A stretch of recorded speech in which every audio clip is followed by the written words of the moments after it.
After 1 year, I turned organic social into a $17 million a month revenue driving channel. 17 mil a month. $17 million a month. So Wow. that's the power of social media.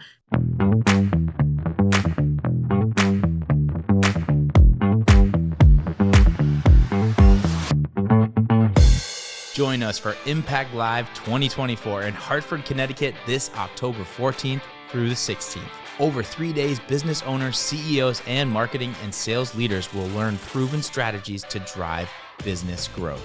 Attend expert-led sessions on marketing, sales, leadership, and AI, and get a chance to network with industry pros just like yourself. Discover how companies like yours are dominating their markets. Secure your spot at impactplus.com/impact-5. And for all of our Endless Customers listeners, we have an exclusive discount code that'll save you $100. So when you're on the checkout page, just enter the code ECPOD100 in all caps for $100 off. We'll see you there at Impact Live 2024 up in Hartford, October 14th through the 16th. Welcome back to Endless Customers, the show that teaches you how to earn trust and win more business in the age of AI. I'm your host, Alex Winter, and today we are joined by a really special guest. Her name is Robyn Nissim, and she's a fractional VP of social media and an all-around social media and marketing expert. Robyn, welcome to the show. Hi, thank you so much for having me, Alex. I'm stoked to be here. We are stoked to have you. Thank you for being on the show. I can't wait to pick your brain. We got to meet pre-show and talk about your background, and you got to know a little bit about me. But for our audience here, Robyn has an incredible story to tell. So I think a good place to start is to just let people know what you've been up to, some of the brands you've worked with, a little bit of your experience, just to like paint the picture of really what you do. And then we'll get into more of the social media nitty-gritty stuff that we want to talk about today. Yeah, that's awesome. So I think the best place to start is really that I made a career for myself out of being a millennial. When I graduated college and entered the workforce, the word millennial was trending. And I kind of used that to my advantage in the sense that it allowed me the opportunity to sit in meetings that I had no business speaking in, let alone even being in. And I would have, VPs of marketing and CMOs asking me, Millennial, how do we reach you? And you know, I was very honest. I was like, listen, I think it's crazy what we're doing here. It's crazy you're spending $1 million on that TV commercial thinking that I would see it because I stream everything. I have an ad blocker and I'm addicted to my phone. So if you want to reach me, it's on social media. And that allowed me the opportunity to essentially take brands like Michelin and Nissan online, open up their social channels, and really forge the way for myself in an industry that was just getting started. And so That's amazing. I have to jump in. That's amazing. And I love that you took the millennial thing or whatever they were putting it into this box, and it almost had like a negative connotation to it. And you spun it into like, no, I'm going to use this to my advantage. And I totally love and respect that. I think it's so cool. And it clearly worked out really well for you.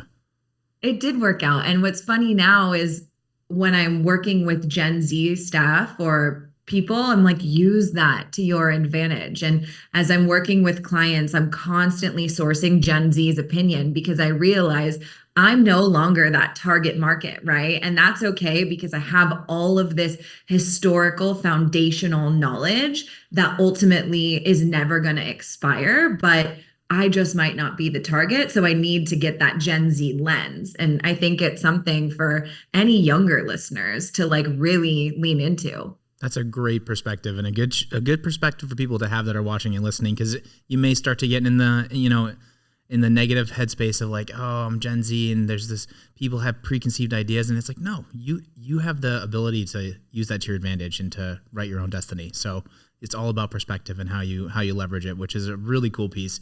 I also want to talk, you mentioned some pretty big brands there. You said Nissan and Michelin. Yeah. Tell us more about that. I remember too, we talked about Ulta Beauty as well. You've done quite a few. We did. Yeah. So working in the agency world gave me access to big global brands. And something funny that I love to share as a part of my journey is in the agency world, I won a Webby Award on Nissan. We had sent a tweet to Deadmau5. He saw it. It went viral, ended with the president of Nissan hand delivering keys to a GTR to Deadmau5 for free. And then he used the car in his YouTube series, Wow. all, for cost of one car.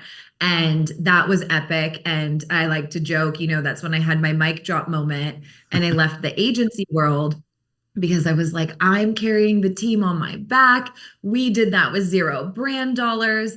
And I was so quickly humbled when I left and started working with startups that didn't have global brand recognition or Or budgets. global And budgets. so Yeah. Yep. yeah. So that was a very humbling experience for me. And it really taught me to be scrappy because I was out on my own. I'd started freelancing for the first time and I was in the mindset of like, I have to prove results. And so I was doing anything and everything that I could to make online marketing work in a social media capacity, right? For these clients, posting on LinkedIn, trying to find people online with followers that could talk about our product. And before I knew it, I had found myself in the influencer marketing space. And I was super lucky to be able to land an opportunity building out Ulta Beauty's entire influencer marketing arm, working in tandem with the client on strategy. And then I handled all execution as a third party partner. Wow. And that was my favorite role I've ever had. I did that for about 3 years. And after working with Ulta, I decided, okay, it's time to maybe go back. Maybe let's try things on the brand side, learn from other people. And I then went on to manage communities as head of social at brands like Anastasia, Beverly Hills, and Aloe Yoga.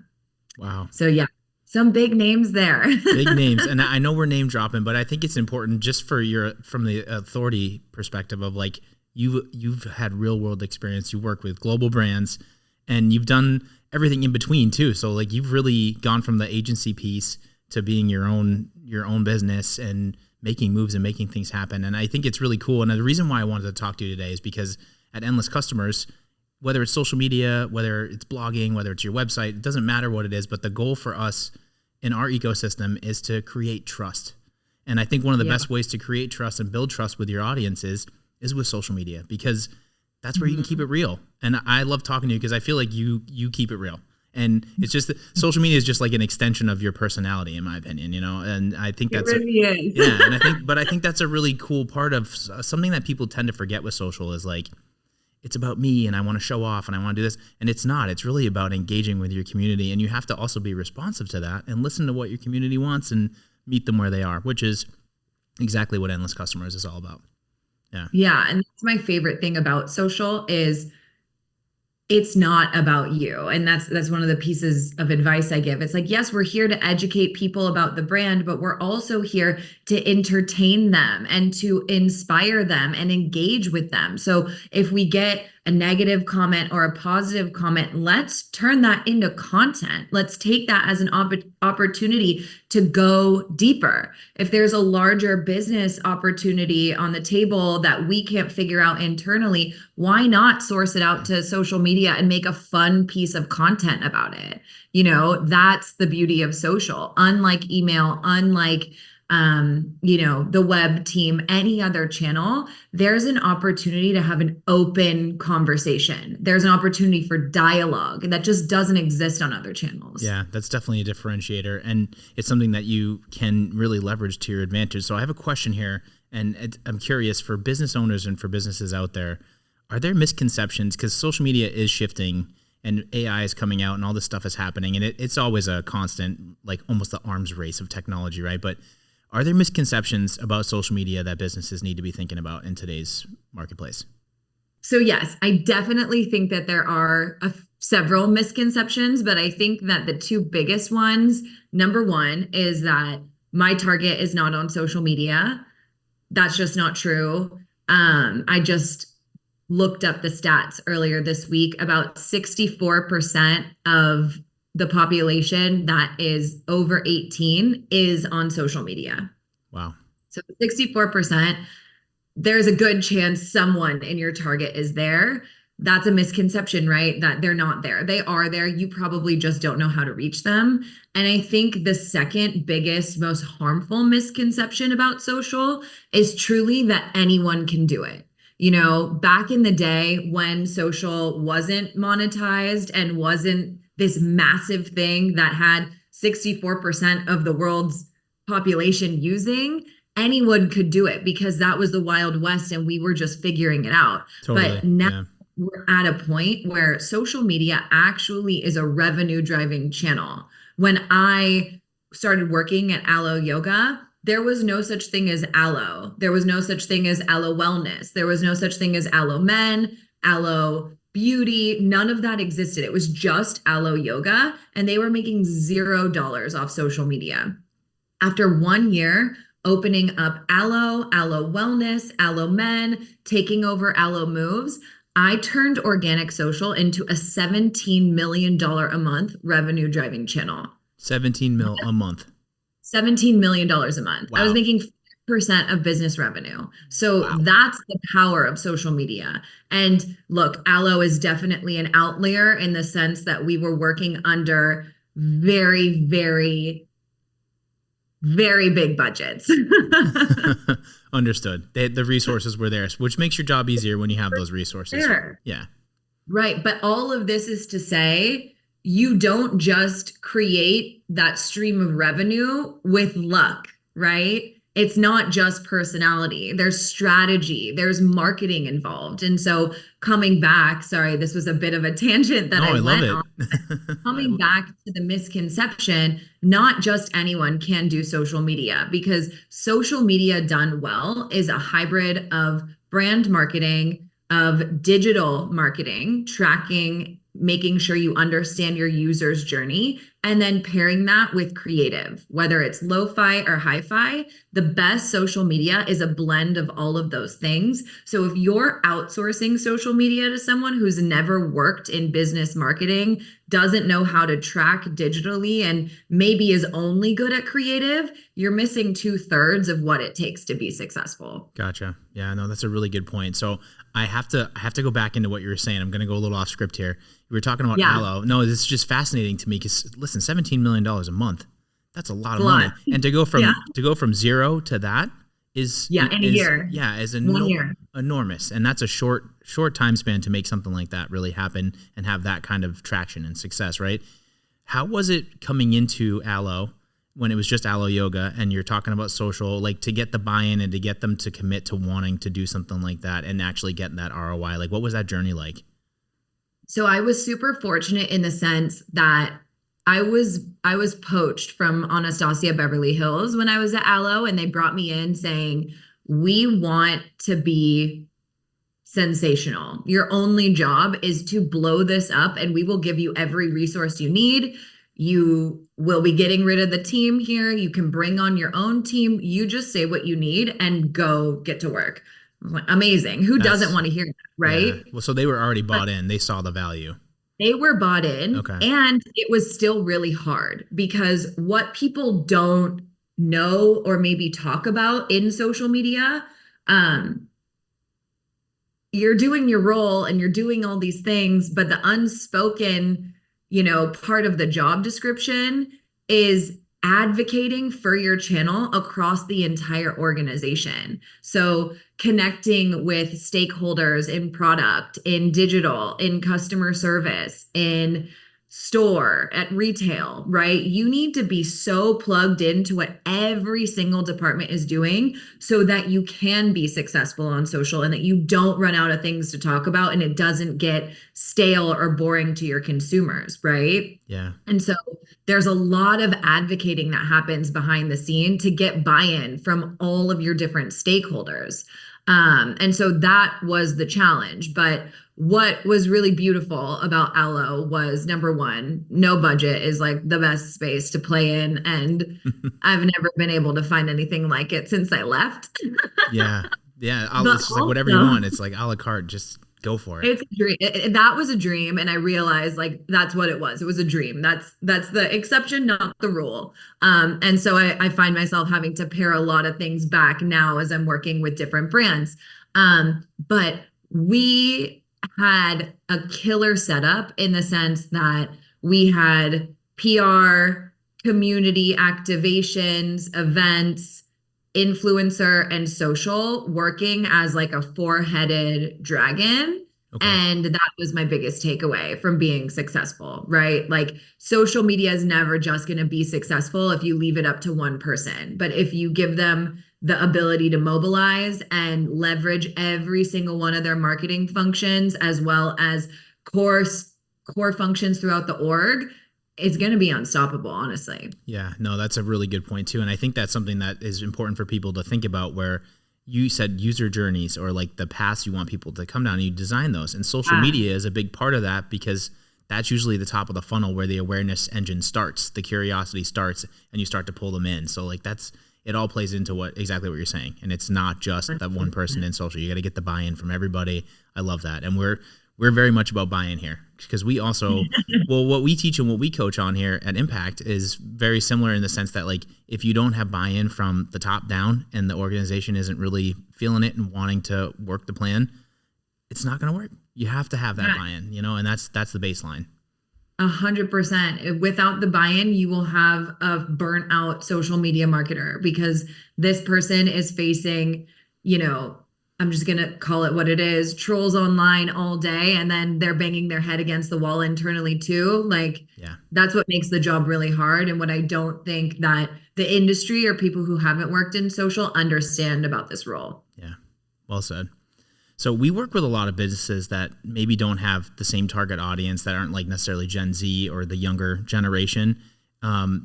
So is there like a stereotypical social media user, like demographically, that like can still make business decisions? And how do you like target those people that maybe aren't the 64% of kids that are on their phones all the time, but you still have business people that are our age or older that are using social media as well? So like, what would you recommend for business owners out there that maybe are looking for different target audiences? I think it's important to know where your audience is. So when you say business, I think of LinkedIn, right? LinkedIn is a booming social network, Mm-hmm. um, has over 1 billion users. It's projected to expand beyond that rapidly. I've built an entire business for myself just straight off of LinkedIn, relying on the traffic that I get from LinkedIn, driving it to my site. And now I'm at a point where I'm like, okay, I actually need to not only rely on LinkedIn, and I need to find a way to start owning my audience, because if the site shuts down, so does my business, right? That's how I get all of my traffic. And so I think um, LinkedIn is the answer, and knowing exactly where your target demographic exists, right? Just because they're not young doesn't mean they're not online. They might be on Facebook, they might be on Reddit, they might be, I doubt they're on YouTube, but they might It be. might be. You just, Yeah. yeah, you really need to do that, the exploration of like your user profile, right? And figure out where that persona exists. Mhm. And I'm sure they're there. That's a really great point. And that's something I was going to ask you, is that part of, I think what we hear a lot here is, what platform should I be on? Is it Facebook? Is it TikTok? Is it Instagram? And there's a lot of different platforms out there. And I think it goes back to what you just said. You really need to know who your target audience is. And that's really going to dictate what sandboxes they play in. Totally. Yeah. Wow. So for businesses that aren't very visual, like for us, we work with roofers and people in the banking industry and in insurance and things like that, which are great businesses, but maybe aren't as fun to sell as like Ulta Beauty or a really cool Nissan GTR ripping down the street or something like that. But what can they do to create interesting content and stuff that's visually stimulating and cool on social media? Yeah, that's a great question. And I'll say some marketers have it easier than others, right? Because when you do have a shiny object like that, it's so much easier to pull in attraction. But at the same time, I wouldn't want anyone to ever let that stifle their creativity. Like if you just think about the internet for a second, we are truly living in the most creative time, even outside of the internet. People are so expressive in how they show up in the world every day, from what they wear to what they're putting online. And so I think there's an opportunity to really, you know, exploit that. And exploit was maybe not the right word to use, but to lean into that, like, Yeah. so for example, with insurance or with legal, like leaning into that problem and making a really creative way to tell that story. There's I keep getting served these TikToks of like, say I don't ever want to speak to you again in legalese, or like, tell this person that I'm not interested in going on another date in legal terms. And you hear like a younger person asking a lawyer, and a lawyer will then sit there and give their very professional corporate buttoned up answer, and it's so funny, right? and Totally.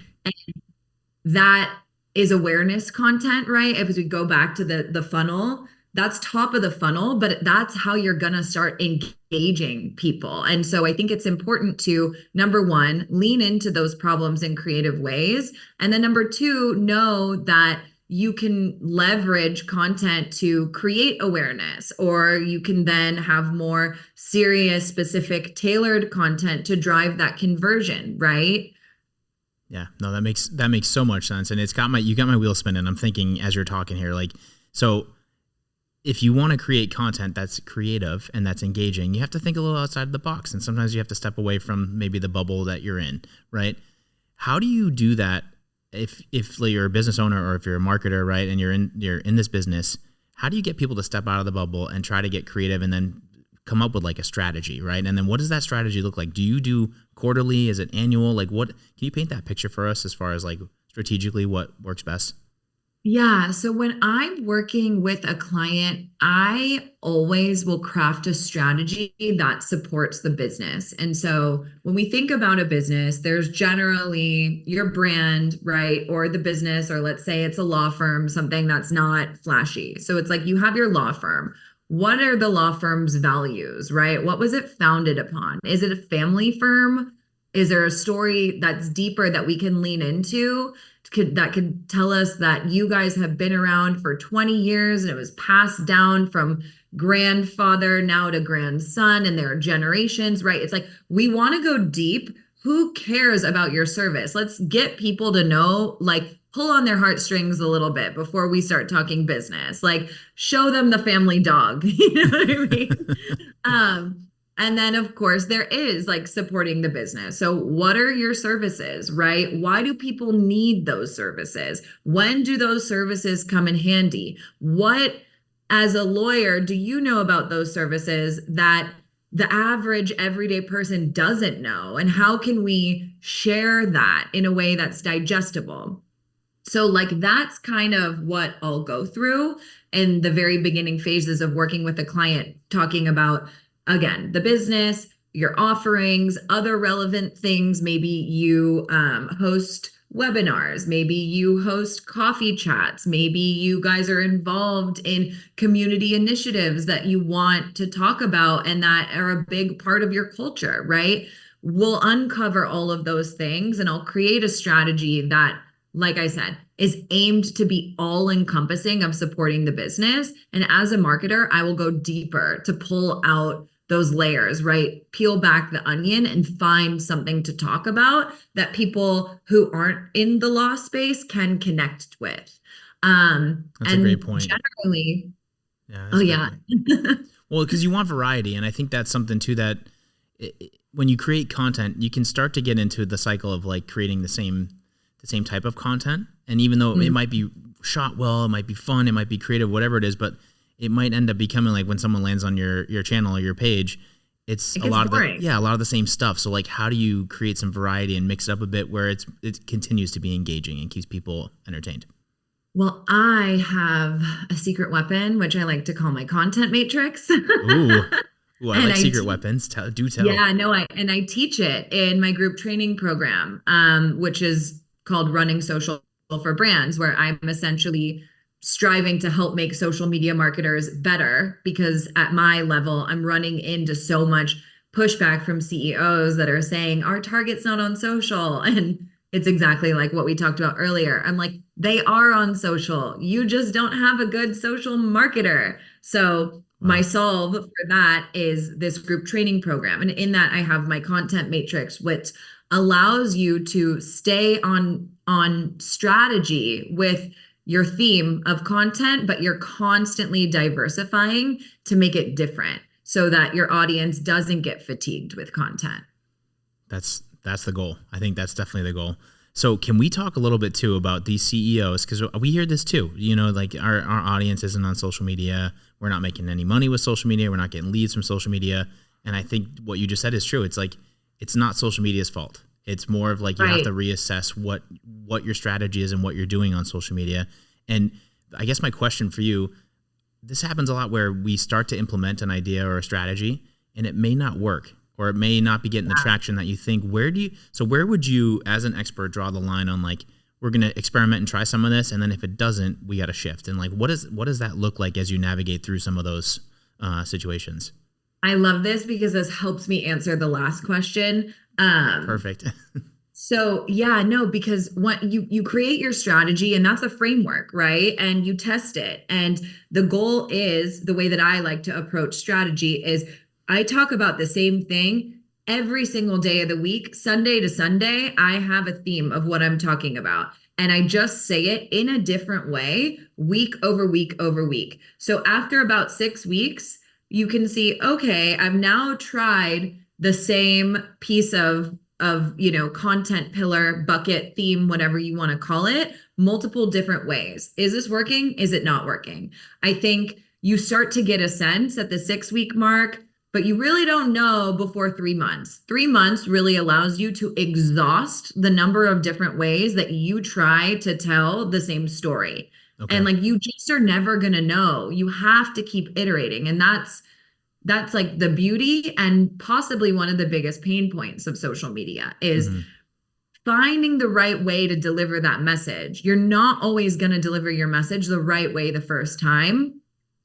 And that's hard, but it's a reality. And so like, sometimes it does take 3 months to be like, oh, okay, this is how people are resonating. And that's why you kind of have to stick with it through the long haul. So to answer your question, I would say, don't get so caught up in week over week reporting. Give it 6 weeks, give it 9 weeks, give it 12 weeks, like test out something for 6 months. Like, but if you start to see, okay, we tried this one content pillar for 13 weeks at a time and it never once did anything, can it move on, get rid of it, right? But Yes. Yep.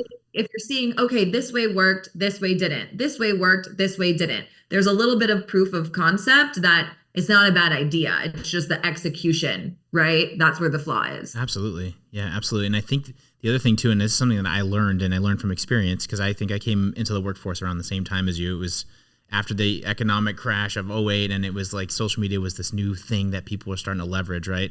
But I learned that you may have an idea of what you think you should be saying and how you want to position your brand or your company.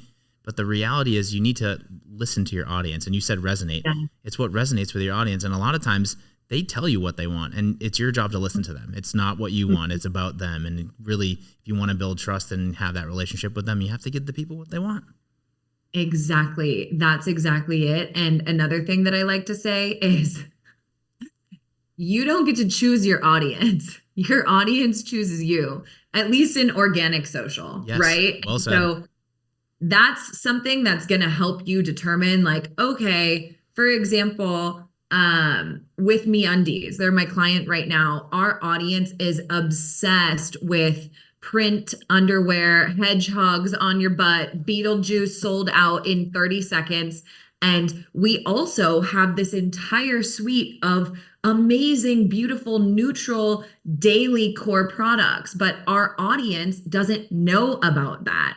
And they don't really care about that. But that's a challenge right now that I'm facing, is like, okay, well, our audience doesn't care, but this is a business driver and it's a KPI for me. And so I'm going to have to kind of find a way to make it resonate with them. And it's going to take time. It's not going to happen overnight. Right. Right. That's a great example.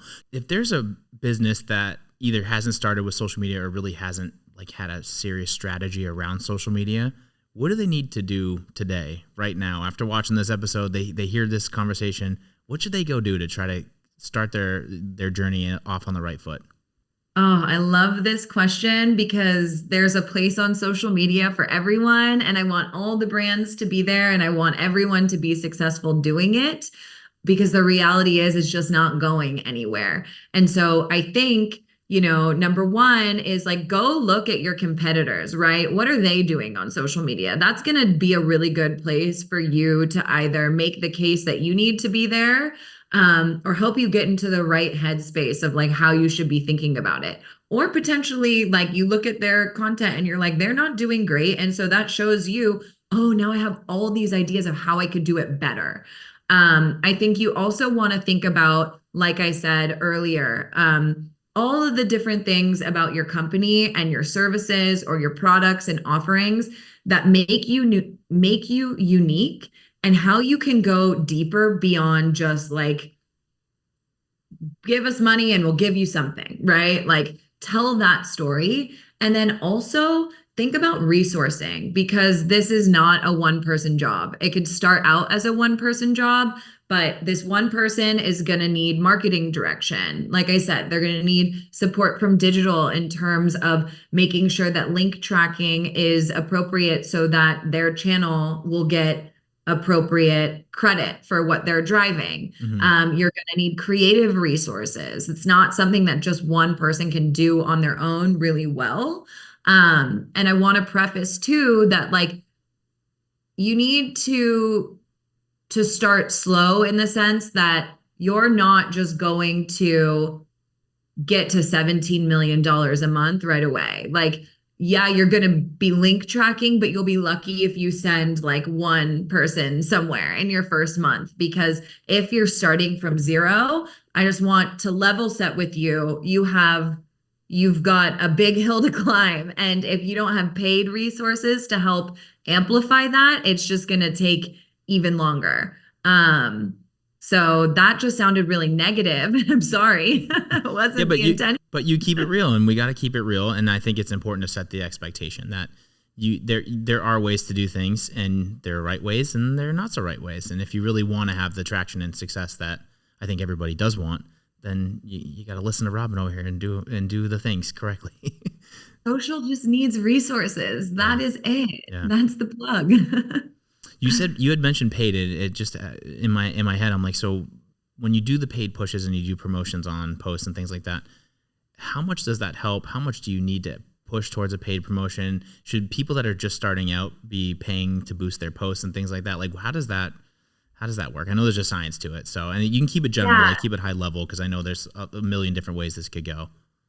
High level rule of thumb is if something is performing well, so let's say that you're posting and you notice that something gets a lot of likes really fast and it's surpassing what typical performance is, that's the kind of post that you would want to put spend behind, right? Because you're seeing people already like it. So if your audience already likes it, then you want to double down on it and amplify it so that more people can see it. I am a brand marketer through and through. So I come from the school of thought, which is controversial in the marketing industry, that brand supersedes everything. You have performance marketers who can have conversations that, dollars in versus dollars out in a specific amount of time. And brand marketing doesn't work like that. Brand marketing is really hard to draw attribution from. Like brand is about feels. And so for me, I think it's borderline dangerous to build a business on paid ads, because that tells me you're buying your audience, you're renting your audience, you don't even own them, and you don't even know if there's like a true product fit. But with organic social, which I specialize in, you're earning them and you're drawing people in, and they just like you for who you are, not because you paid for them to be there. And Totally, so totally. that's one thing, that's my just personal opinion about something to be careful with paid media. If you're just starting out, I would recommend amplifying stuff that's already performing on its own and then scaling from there. Yeah, you said double down, and I like that. It's like when you see that you're getting traction organically and people are liking something, then you can put a paid push behind it to amplify it, but you shouldn't be just throwing money at something and buying an audience that really isn't that bought in to your brand and to what you're really all Right. about as a company or an organization. That's a really good point. Wow. Yeah, thank So this has been a great talk. I feel like we've covered a lot of ground. Is there anything else we haven't touched on or any closing thoughts before we wrap up here, Robyn? Wow, we have covered a lot of I ground, and flew it's by. been I'm like, how are we already? I could talk to you for like another hour, easy. I know. Thank you so much. It has been really fun. Um, I think I think people should just know, like, don't be afraid of social media. Lean into it. It's not going anywhere. Make it fun. It's not heart surgery. It's not like any other channel, right? Like there is such a beautiful opportunity to connect with people. If we think about the source of why social media channels were ever created, it's rooted in connection. And so don't lose sight of that. Yes, they've been monetized and the platforms have changed well beyond honestly anything I could have ever anticipated for this industry. But the core of what draws people in remains the same, right? It's finding like-minded people. It's digital community. It's being inspired by the things that you're seeing that are helping you achieve that best version of yourself, or showing you that there's another way possible, or educating you on how to have a better future by investing in your family or setting up your life in a specific way. So when you think about social media, come back to those core truths and don't get so caught up in like, transactional style content is what I would say. I absolutely love that because at the end of the day, we're communicating. That's what we're doing. It's like basic human 101 stuff, right? And you can't forget that it's easy to get wrapped up in the platforms and the ads and all the other things, but at the end of the day, we're just trying to connect with other humans, and that's what it's all about. Exactly. Well Exactly. said. Well said. So what's going on in your world? Well, I want to give you a chance to, if you got anything's coming up, or let our audience know what's going on for you, just so if they want to follow you or catch up with you, they can. Yeah, definitely. Thank you so much. So I'm active on LinkedIn every day, Monday through Friday. So if you want to follow me, we'll put my information here, but it's just Robyn Nissim, and I talk about social media and influencer marketing, and I'm sharing insights every day about what works and what doesn't work and common pitfalls. Like I mentioned, I also run group training programs. Right now, I'm pushing running social for brands, and my fall cohort kicks off the first week of October. So if you guys want any information on that, you can just head to my bio on LinkedIn, and you can go to my website. It's all laid out there. I will be hosting a master class also at the end of this month, which is the foundations of running social for brands. So it's like a little teaser. It's $100 just to get, a feel of what joining that larger 6-week program could look like. So if you're interested, but maybe you're not 100% bought in, sign up for my masterclass. I actually haven't announced it yet, but hopefully by the time this goes live, it will be live. Sounds good. That sounds really cool. No, everyone's gonna have to check it out for sure. And Robyn, seriously, thank you for your time and all your insights. It's been great talking to you. This will the first of many. You're definitely gonna have to come back on the show in the future here. I would love to. Thank you so much for having me. I've had so much fun. It's been great. Excellent. Us too. And for everybody out there watching and listening, this is Endless Customers. I'm your host, Alex. We'll see you on the next episode.